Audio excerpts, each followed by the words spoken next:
Pour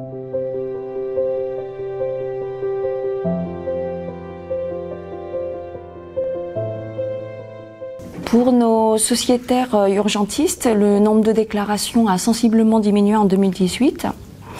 On constate que les patients et leur entourage privilégient avant tout les procédures amiables et la commission de conciliation et d'indemnisation, la CCI, ce qui était déjà le cas globalement en 2017.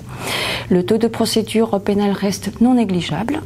Sans surprise, les plaintes concernent principalement la traumatologie, mais on voit de plus en plus de dossiers de pathologie abdominale aiguë. On sait que la douleur abdominale aiguë est un motif fréquent d'admission aux urgences. Ce n'est pas toujours facile de distinguer un symptôme qui révèle une urgence chirurgicale pouvant mettre en jeu le pronostic vital d'une douleur abdominale que l'on qualifie de non spécifique. Sa prise en charge nécessite d'une part une démarche diagnostique et thérapeutique que je qualifierais de réaliste, par exemple en tenant compte de la fréquence d'une pathologie en fonction de l'âge ou du sexe, tout en évitant les pièges que représentent les affections extra-abdominales.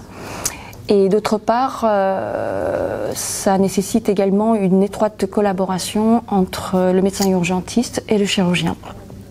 Ces deux derniers points font souvent défaut dans les dossiers de réclamation. Ce que l'on peut conseiller à nos sociétaires urgentistes, c'est de poursuivre leur effort sur l'information patient et la bonne tenue du dossier médical, ce qui permet d'éviter les problèmes liés à l'absence de traçabilité, mais aussi de sécuriser le passage de relais avec un autre confrère qui prend en charge le patient dans son service.